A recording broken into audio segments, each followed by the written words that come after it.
S&1300. Airspeed's 380. Light them up. Now it's time to gather your belongings and take small children by the hand because your Tomcat is inbound at the speed of heat. Point 9. Point 9. Watch the G. Wings to bomb. Woo-hoo-hoo, baby! We are vaping.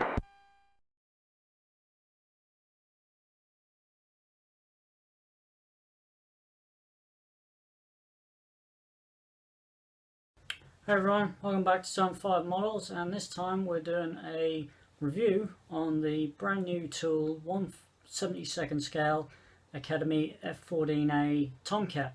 So let's take a look. Okay, and here it is. So this kit was released late last year, and it is the 1/72nd scale brand new tool F-14A Tomcat from Academy. Now if anybody's built Academy F-14s before, they may recognize the box art, in which is the same artwork that they used on their 1/48 scale kit. But this kit is a brand new tool, just been released, and there's a few differences with this kit upon previous releases of the F-14. So this kit's brand new tool, and there's a whole heap of parts in there that appear to be of multi-use. Therefore we are likely to see alternative boxings of this kit for the F-14B and the D potentially.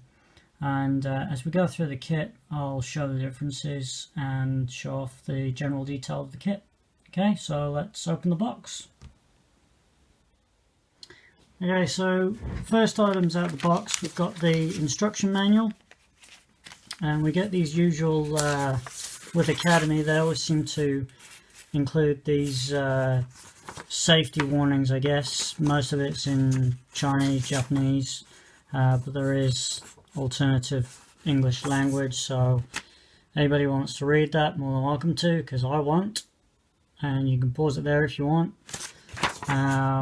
Same thing on the back, more rubbish, something else here, so check with parts list before unsealing, just basically telling you to check all your parts are there, almost like a liability problem. Instructions for use with side cutters, pliers and scissors, and instructions of use of cutting decals, how to apply them, etc, etc. Usual rubbish that I'm sure no one reads. And then we have the decal sheet, and I'll run through that in a moment. So again, same artwork as the 1/48 scale F-14. Again, more cautions, warnings, etc. Paint callouts by Humbrol. We've got Testers, Model Master, Vallejo, AK Interactive, Life Color, and those will be the guns colors. So there's enough information there that if you want to do your own paint conversions, you can.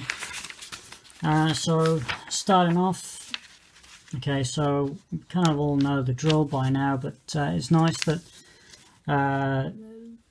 kit manufacturers are going this way, where they give you a basic tub, and then you add specific molded parts to that bare tub to make up your cockpit.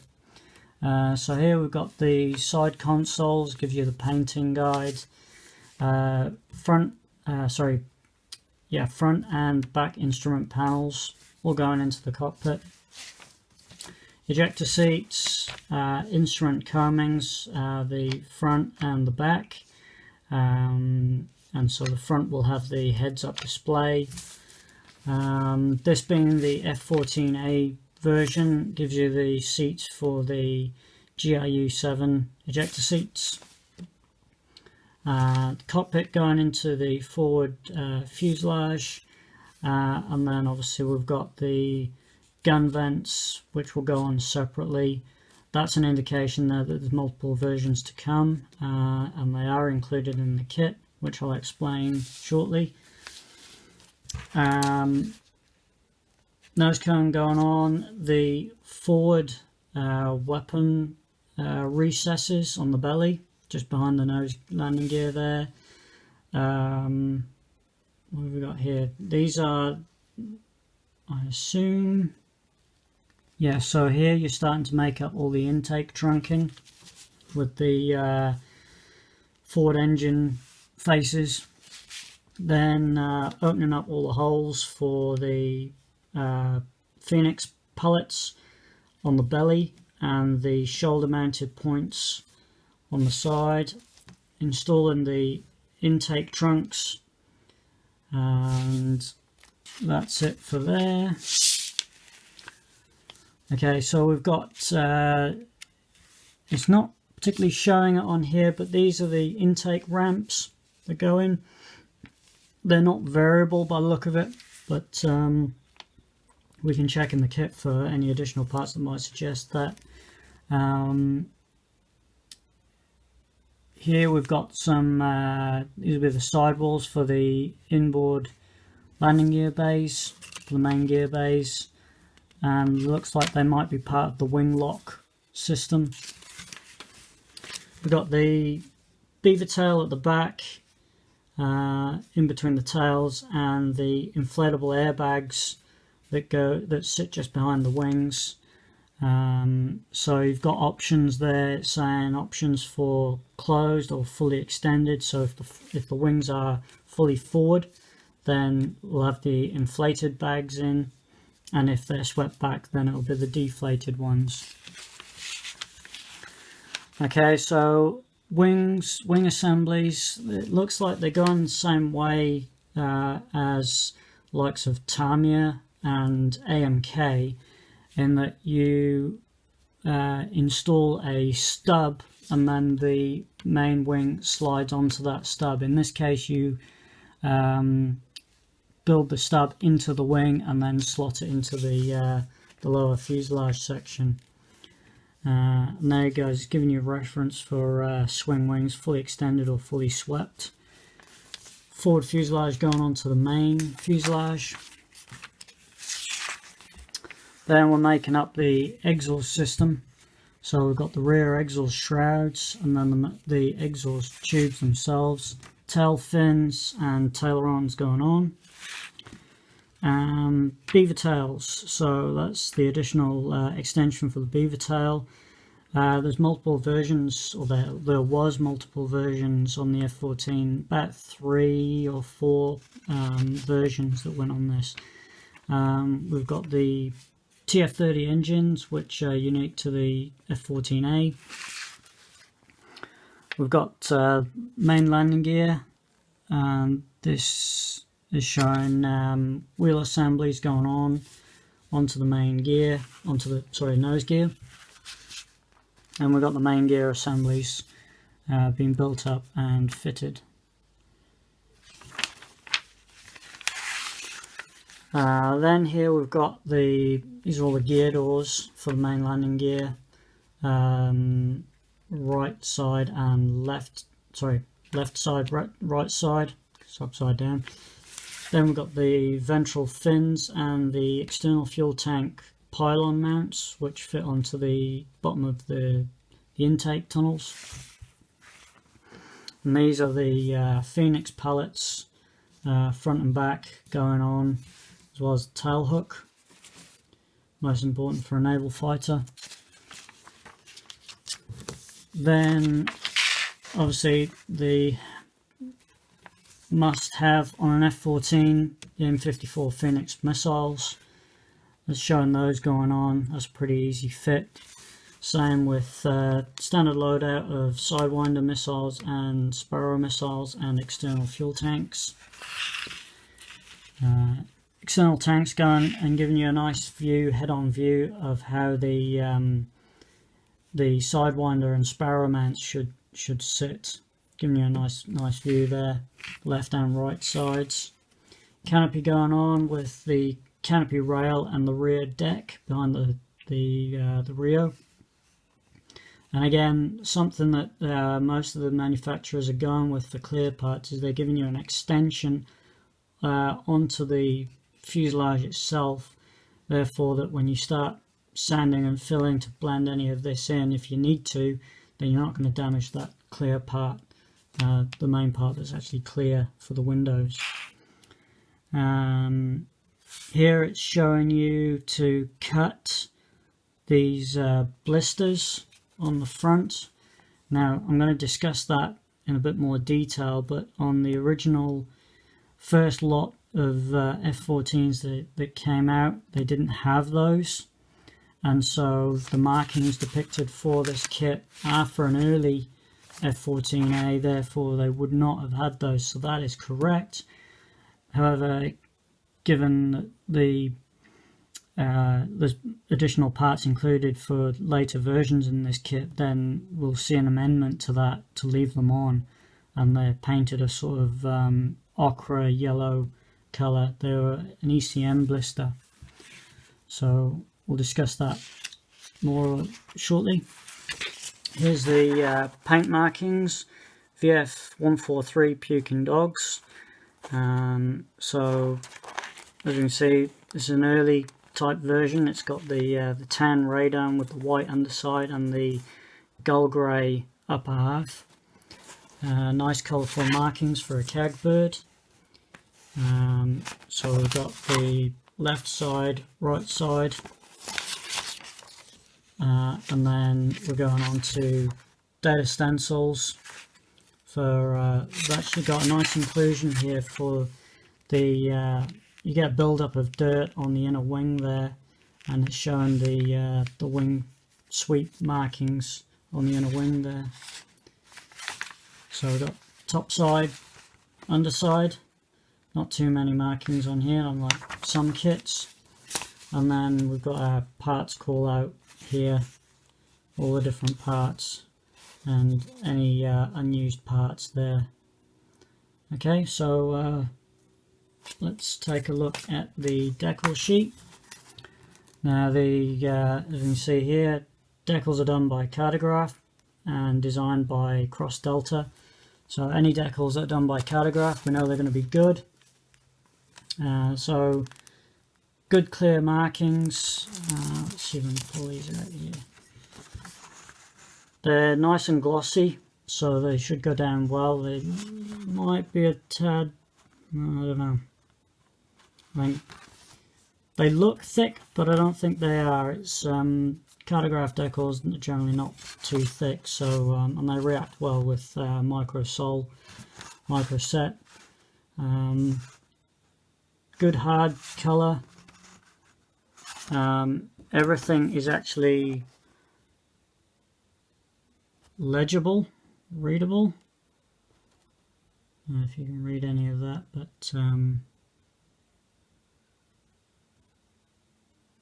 it is there. It is perfectly readable. So we've got all our stencils here, no step guides.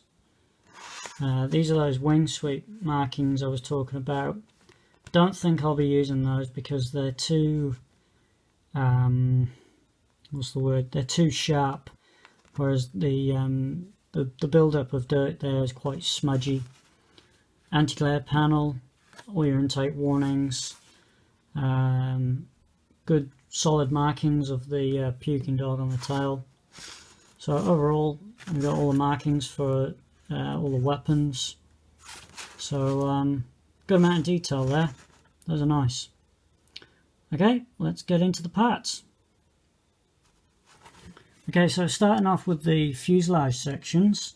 So we've got some real nice details on the top of the fuselage there, molded in ECS outlets and the bypass for the intake.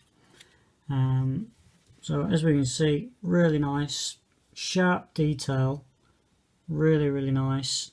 Got the insert, these are the recesses here for those inflatable bags. So the fins will go on top. The beaver tail is a separate section that goes into the rear end there. Got a few antennas that are already fitted. Those are likely to either break off, and they're not too thick. In fact, they're actually okay looking at those. So sometimes you get aerial fits that are too thick, so you might want to replace them with plasticard, but those look fine actually. One will sit in there. On the flip side, nothing to speak of. Got the that's the top of the main gear bays there. Little bit of detail there. Nothing much to speak of. Although the top of the gear bay normally is quite sparse. Anyway, normally you just got hydraulic lines and stuff running around the outside of it, but generally it's pretty plain anyway on the real aircraft.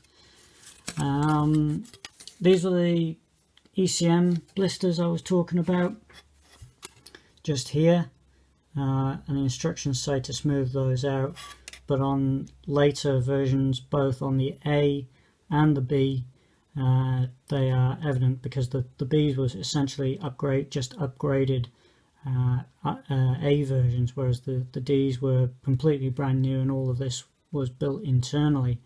So it's a case of check your references and do your homework as to what bureau number of aircraft you're going to do, what squadron, and look at that on a case-by-case basis. Any of the F-14s, say I'm guessing pre-1980, there's a strong possibility that those are not going to be fitted anyway. It's only on later ones, and somewhere just had them retrofitted on. So that's one to check your references with. So that's the top. Good. There's actually some nice rivet detail. It's not crazy like some other manufacturers where they've just riddled the whole thing with rivets, because half of them you can't see because they're recessed. But no, that's generally really nice. It's not too deep. It's really quite fine. So there's not going to be too many issues with that, I don't think. So onto the lower half of the fuselage. Same deal again. Nice, crisp, recessed detail. These little parts here, those are just to reinforce the part, so those will get cut off during the assembly process, and then all of this gap here is all going to be built up with the top of the intake ramps, and the actual intake trunking. Again, these little blisters, I didn't note it in the instructions, but it's probably there. They'll probably tell you to cut those off. Again, same deal with the top fuselage. That'll be a case-by-case basis. All the Bs had it, and certainly some of the As, later A models, would have had those on as well. So again, check your references on that. Nice detail in the main landing gear bay. So your parts would fit together like so, and you'll see the top of the landing gear bay there, and this is just an extension of it.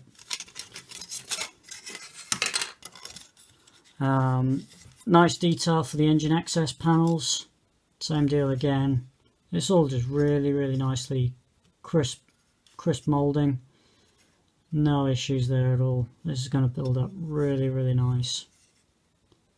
Again, got ejector pin marks in there, but you're not going to see those at all. That's all internal. There looks like there's an ejector pin there, but again, by the time it's sat on the ground, you're not really going to see that. You can fill it in if you want to. They're quite shallow. We've got the holes. So we've got one there for the. Sorry, that's an ejector pin. So we've got 1, 2, 3, 4, 5, 6, 7, 8. These are to open up for the Phoenix pallets, and then we have some holes. 1 there, 2, 3 and 4, and those are for the shoulder mounts. Good solid locating points. So you got the male end and the female end there, so those all fit nicely. Good solid assembly there for those. Okay, I'm moving on to the intakes. So these will just sit on the underside of the fuselage here. Just got some temporary bracing on the intake lips. Again, the same level of panel lining follows on over these. This little tab here is for the that's for the actual mounting pylon for the external fuel tank. That goes onto there. Locating point here for the inner intake tube with the compressor face on it, so that will fit into there and butt up against this joint here. There is an ejector pin mark there, which again is fairly shallow, so it would blend out fairly easily. This will butt up against the inside edge of the fuselage. Same deal with the other one here. So that's a two-part affair. And moving on, we've got the forward fuselage here and the cockpit tub. So as I mentioned, this is you just get a bare tub, much in the same way actually as the Tamiya 148 scale kit. This is just a bare frame, as it were, and then you insert the various instrument panels onto it, and then everything builds onto that structure. Now, as I mentioned earlier, this kit appears to be built or been manufactured with the intent of bringing out other versions, such as the B and the D version. So one of the telltale signs of that, or the first telltale sign of that, is that the forward fuselage here, again beautiful panel line detail, is that we've got this separate this recess here, which will have separate gun vent configurations inserted into it, and so here we can see there's 3 different inserts for that area, and I'm just popping up here is some pictures of the various stages of F-14 gun vents over the course of its development.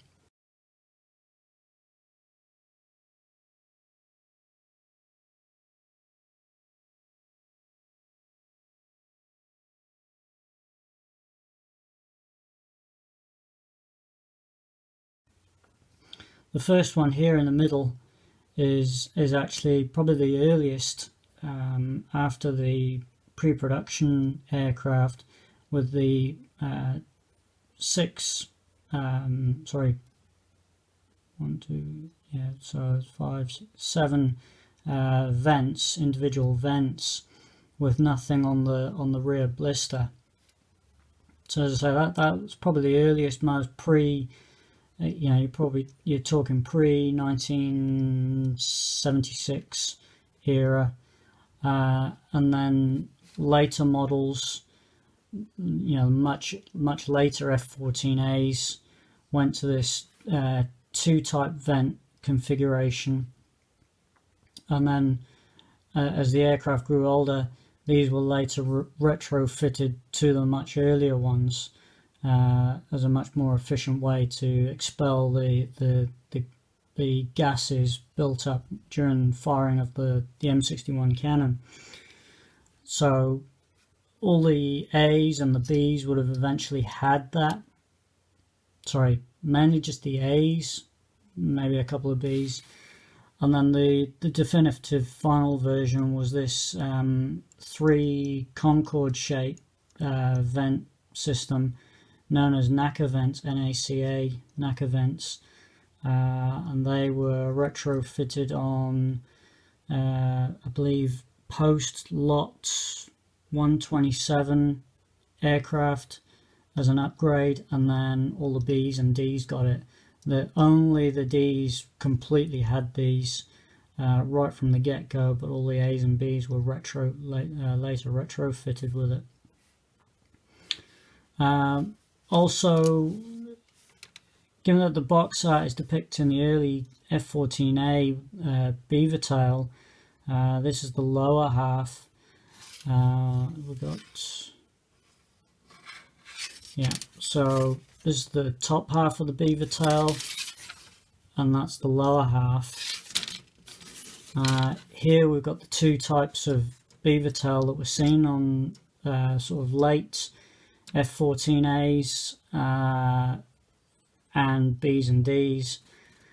So they originally just had this configuration. This is just the fuel dump hose, the fuel dump outlet at the back of the beaver tail. And then they were later retrofitted with the ECM blister, which was standard on all F-14Ds and Bs. But the A's just had this standard with just the fuel outlet.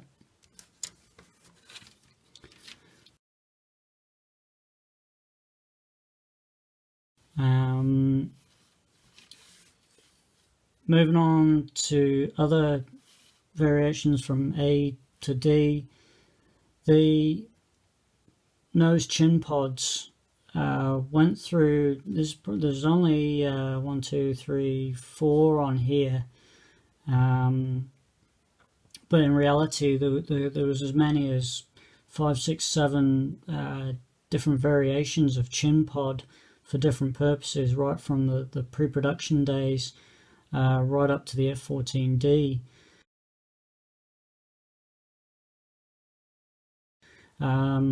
But for this particular boxing, the one on the furthest right here is just simply a ECM blister with anti-collision light and a small antenna. Then later on, pre TCS TV camera system for aircraft identification, the fairing had this bullet shaped fairing over the front of it, still retaining the ECM blister with the anti-collision light and the antenna, but the housing for the TCS was fed over with this nose cone. Generally, training adversary squadrons would have this, keeping the final TCS camera system for frontline squadrons for their long-range identification purposes. Then moving on to the D variant with the familiar dual pod system, keeping the TCS and then obviously including the infrared sensor. Frontline aircraft would have the infrared sensor installed, but some of the training squadrons like VF-124 and perhaps even some of the testing squadrons would have just had if the IR sensor wasn't installed, it had a concrete fairing. It was actually a concrete fairing installed, just to keep the general shape that the sensor had for aerodynamic purposes and to keep the weight and balance on it. So that's the chin pods. The air-to-ground aspect, this particular boxing being the early F-14A, would not have had this. The lantern system came out of the Bombcat development trials and was retrofitted onto all the Bs. The Ds eventually got it, and then later we saw in Operation Enduring Freedom that some of the A's were later retrofitted. Once the A's eventually got the Bombcat configuration installed with the bomb racks and the lantern system, then they got that. So there's a telltale sign that with this kit, with the gym pod there, this is the lantern pod and the fairing, you can do an F-14D out of this, and you can do an F-14B as well. So there's one of the signs as well. General detail again all over this is pretty good as well. One of the nice things that they've done as well, and something that the F-14s suffered from, was fatiguing around the top of the fin area. And you can just make out the triangular reinforcement plate that was installed on the top of the fin, and it's actually on both sides. You can just see it there on both fins. So that's sprue A. We've got the nose cone there as well, and the underside pallet. So full length wings. There's no dropped flaps or slats on that. If you want that, then get a Hasegawa kit. But this doesn't have it, which, you know, not every kit has to have it, to be honest. And similar to the Tamiya and AMK kit, you build the wing with a wing stub for the wing pivot point, and then slide the wings onto that, and that makes up your wing. Again, nice recessed details. Got the overwing spoilers marked out, they're clearly visible. The main flaps, and then your underside with various access panels running along it. Nothing to speak of on the inside, but this is the channel here for that stub wing that you slot the wing onto. And these are the external fuel tank pylons which fit underneath the intakes. Got some of the intake ramp system here, gear doors. The early gear doors are pretty plain for the nose gear, and then they were later retrofitted with an ECM blister. All A's, B's and D's eventually got that. Again, standard on the D version. And got the wing mounted, shoulder mounted weapon pylons, or at least the top half of them. They're a multi-part affair. We've got the forward fairings for the Phoenix pallets, tailhook, main gear bay doors, all looking very, very nice. Okay, moving on to the next sprue. I've just noticed again that we've got an extra set of tail fins, but just referring back, I actually can't see the difference between those. There isn't a lot of difference between the A's, B's and D's as far as tail fin goes. They do have these reinforcement plates, which were eventually retrofitted onto all F-14s anyway, so the fact that they've all got them, or do they? No, I tell a lie.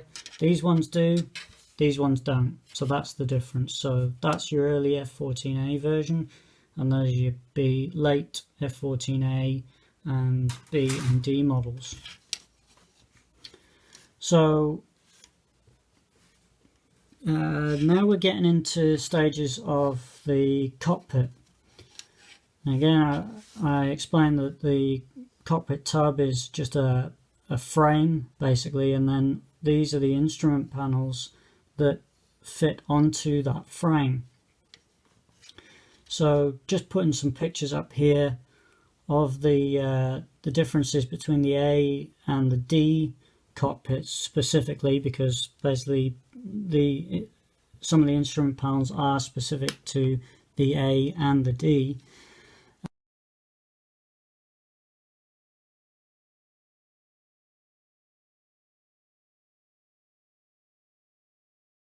So I've marked out here, we have, these are the forward F-14A side consoles, and then these are the aft ones. And so everything else just falls in as the front D versions and the rear D versions. And obviously what you'll notice in the main picture is that the forward instrument panels are quite different. So this is your A model. So you have the two instrument display screens, one on top of the other. So that's your A model. And then for the rear seats, as the A model had the AUG-9 weapon system, this is the round radar scope for that system, denoting it as for the A model. The D model in the back seat had an upgraded display system as a programmable tactical information display, so it was a square display screen with programmable buttons around it. So that's for the Delta version.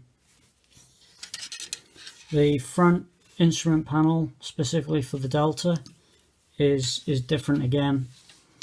You can see here that we've got display screens that are side by side on this one, and again they had programmable buttons around the outside of those. So that's clearly for a D model.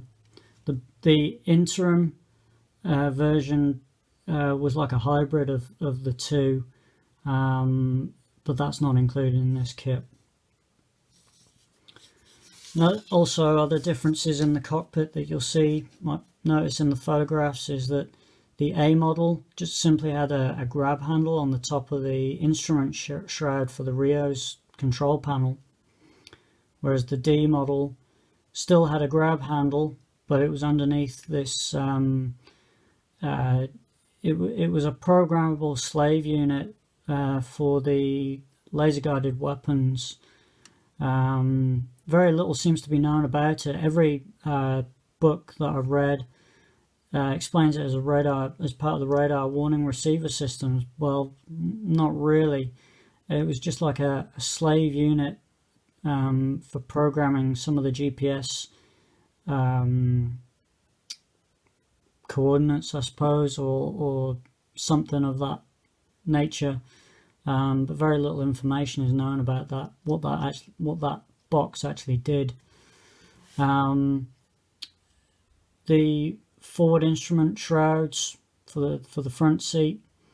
This is the A model with the reflector for the heads-up display, or the repeater screen, which projected directly onto the glass, whereas the D version had an actual heads-up display, dual glass reflector on the front of that one.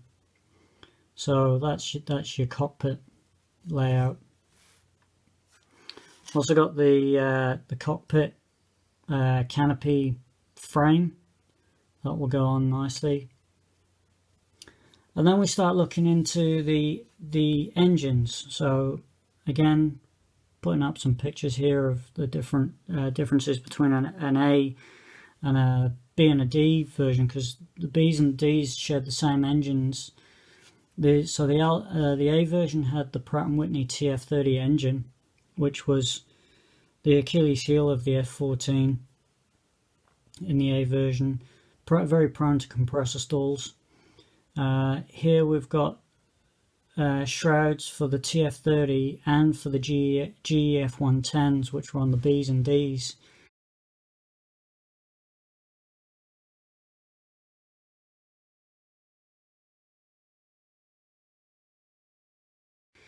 The telltale difference, particularly for the shrouds, these are the engine shrouds that are just underneath the tail.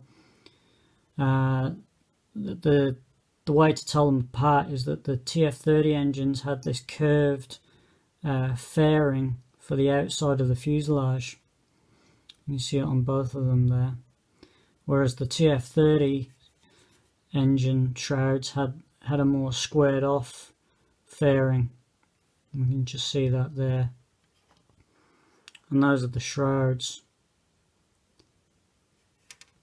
And then the actual exhaust cans will fit into these recesses here once they're all built up. And so here we have a matching pair sprue for the engine nozzles, and we can see here that we've got the closed down nozzle for the TF30 engines, and we also have the open ones, so you actually get two, basically a set of two there. So we've got two closed and two open, and then we've also got the nozzles for the GE F-110s, and they're just a standard open position.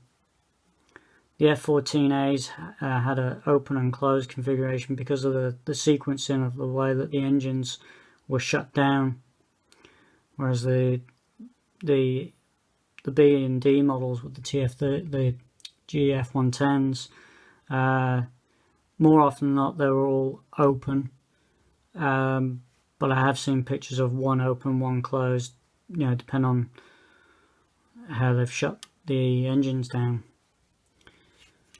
Ejector seats are different on between the A's, B's and the D's. The A's had the GIU 7 ejector seats, whereas the D models had their NACES seats. They're much more modern, and we can see here that they've actually included both types.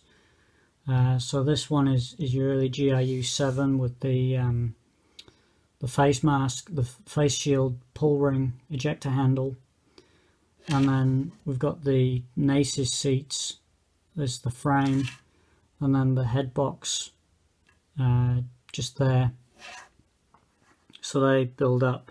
The carcasses for the seats are just here. You get two of those, and they build up.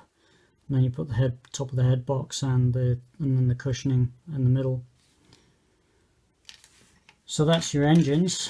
We've also got two different types of compressor faces and the flame rings for the afterburners. They're all looking pretty nice. Then we've got the these are part of the intakes. Got the nose wheel well, which has got some really nice detail in it.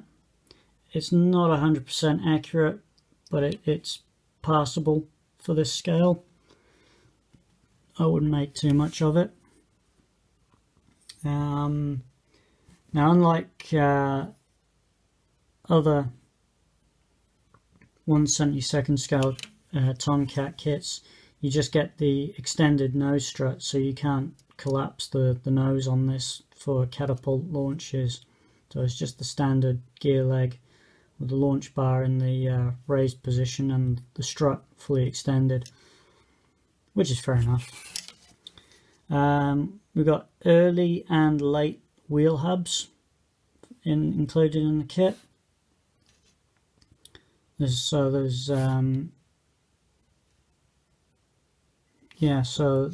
three different versions.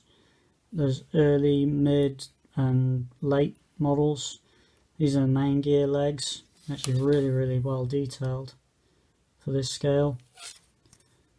Nothing much wrong with those at all. Really nice. Then finally, moving on, again a dual pair, and now we get to see the weapons loadout. So we've got the familiar AIM-54 Phoenix missiles, which are standard for the air-to-air configuration of the F-14. I'm just putting some pictures up here of some loadouts for the air defense role and the air-to-ground role.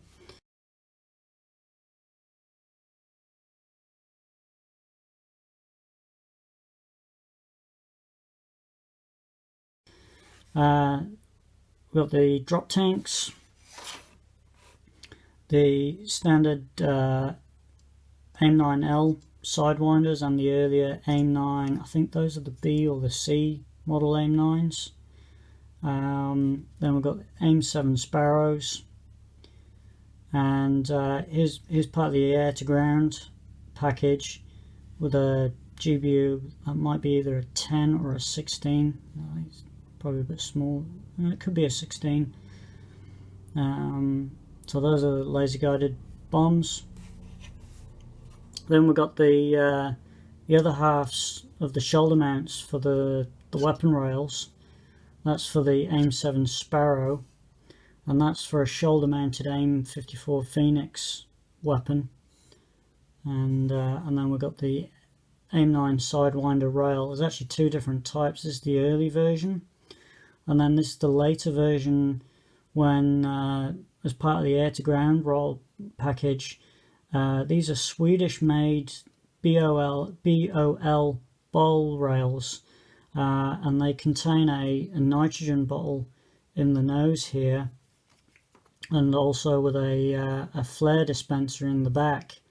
So the nitrogen bottle in the is either nitrogen or something else, but it's for cooling the warhead, the seeker head on the missile, because it's a heat seeker. It needs to be cooled down, and as I say, it's got the flare or chaff dispenser on the back end of it, whereas the early ones didn't.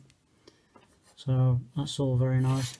Then we've got the two of the Phoenix pallets, which are a dual purpose mount for the Phoenix, and then for adding the adapters for the bomb racks.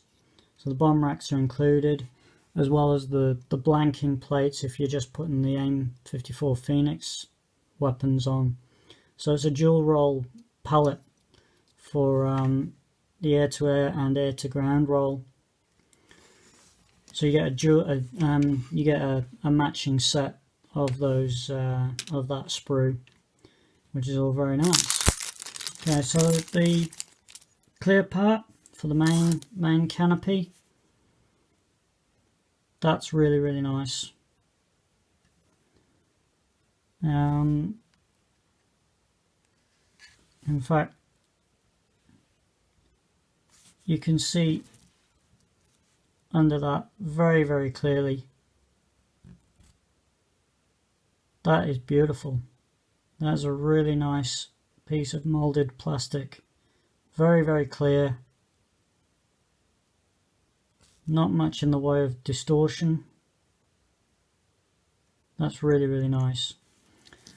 There is unfortunately a center seam. However, it only needs to be removed so far, because the F-14 has a strip.